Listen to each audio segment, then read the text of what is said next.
Good evening. Tonight, I can report to the American people and to the world that the United States has conducted an operation that killed Osama bin Laden, the leader of al-Qaeda, and a terrorist who's responsible for the murder of thousands of innocent men, women, and children. It was nearly 10 years ago that a bright September day was darkened by the worst attack on the American people in our history. The images of 9/11 are seared into our national memory. Hijacked planes cutting through a cloudless September sky, the Twin Towers collapsing to the ground, black smoke billowing up from the Pentagon, the wreckage of Flight 93 in Shanksville, Pennsylvania, where the actions of heroic citizens saved even more heartbreak and destruction. And yet we know that the worst images are those that were unseen to the world.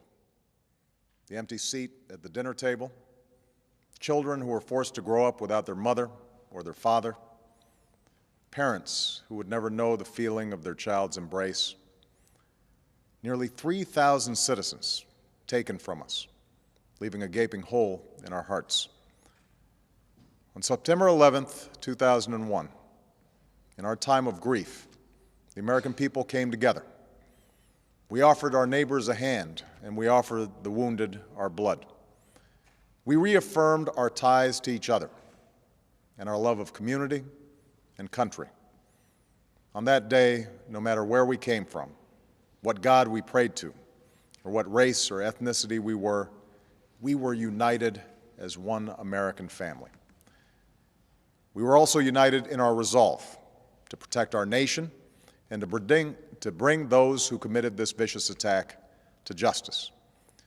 We quickly learned that the 9/11 attacks were carried out by al-Qaeda, an organization headed by Osama bin Laden, which had openly declared war on the United States and was committed to killing innocents in our country and around the globe. And so we went to war against al-Qaeda to protect our citizens, our friends, and our allies. Over the last 10 years, thanks to the tireless and heroic work of our military and our counterterrorism professionals, we've made great strides in that effort. We've disrupted terrorist attacks and strengthened our homeland defense. In Afghanistan, we removed the Taliban government, which had given bin Laden and al-Qaeda safe haven and support. And around the globe, we worked with our friends and allies to capture or kill scores of al-Qaeda terrorists, including several who were a part of the 9/11 plot. Yet Osama bin Laden avoided capture and escaped across the Afghan border into Pakistan. Meanwhile, al-Qaeda continued to operate from along that border and operate through its affiliates across the world. And so shortly after taking office, I directed Leon Panetta, the director of the CIA, to make the killing or capture of bin Laden the top priority of our war against al-Qaeda, even as we continued our broader efforts to disrupt, dismantle, and defeat his network. Then, last August, after years of painstaking work by our intelligence community, I was briefed on a possible lead to bin Laden. It was far from certain, and it took many months to run this thread to ground. I met repeatedly with my national security team as we developed more information about the possibility that we had located bin Laden hiding within a compound deep inside Pakistan. And finally, last week, I determined that we had enough intelligence to take action and authorized an operation to get Osama bin Laden and bring him to justice. Today, at my direction, the United States launched a targeted operation against that compound in Abbottabad, Pakistan. A small team of Americans carried out the operation with extraordinary courage and capability. No Americans were harmed. They took care to avoid civilian casualties. After a firefight, they killed Osama bin Laden and took custody of his body. For over 2 decades, bin Laden has been al-Qaeda's leader and symbol, and has continued to plot attacks against our country and our friends and allies. The death of bin Laden marks the most significant achievement to date in our nation's effort to defeat al-Qaeda. Yet his death does not mark the end of our effort. There's no doubt that al-Qaeda will continue to pursue attacks against us. We must, and we will, remain vigilant at home and abroad. As we do, we must also reaffirm that the United States is not and never will be at war with Islam. I've made clear, just as President Bush did shortly after 9/11, that our war is not against Islam. Bin Laden was not a Muslim leader. He was a mass murderer of Muslims. Indeed, al-Qaeda has slaughtered scores of Muslims in many countries, including our own. So his demise should be welcomed by all who believe in peace and human dignity. Over the years, I've repeatedly made clear that we would take action within Pakistan if we knew where bin Laden was. That is what we've done. But it's important to note that our counterterrorism cooperation with Pakistan helped lead us to bin Laden and the compound where he was hiding. Indeed, bin Laden had declared war against Pakistan as well and ordered attacks against the Pakistani people. Tonight, I called President Zardari, and my team has also spoken with their Pakistani counterparts. They agree that this is a good and historic day for both of our nations.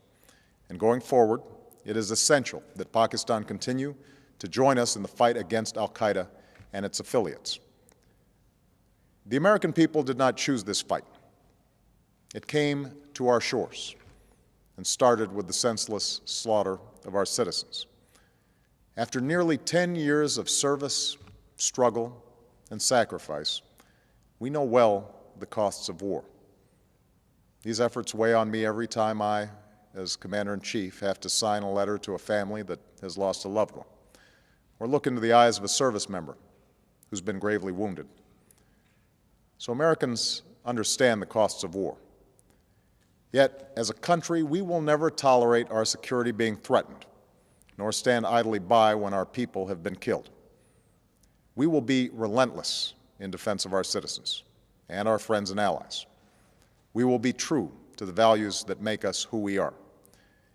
And on nights like this one, we can say to those families who have lost loved ones to al-Qaeda's terror, justice has been done. Tonight, we give thanks to the countless intelligence and counterterrorism professionals who've worked tirelessly to achieve this outcome. The American people do not see their work nor know their names, but tonight they feel the satisfaction of their work and the result of their pursuit of justice. We give thanks for the men who carried out this operation, for they exemplify the professionalism, patriotism, and unparalleled courage of those who serve our country. And they are part of a generation that has borne the heaviest share of the burden since that September day. Finally, let me say to the families who lost loved ones on 9/11 that we have never forgotten your loss, nor wavered in our commitment to see that we do whatever it takes to prevent another attack on our shores.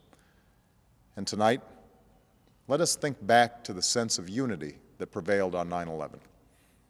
I know that it has at times frayed, yet today's achievement is a testament to the greatness of our country and the determination of the American people.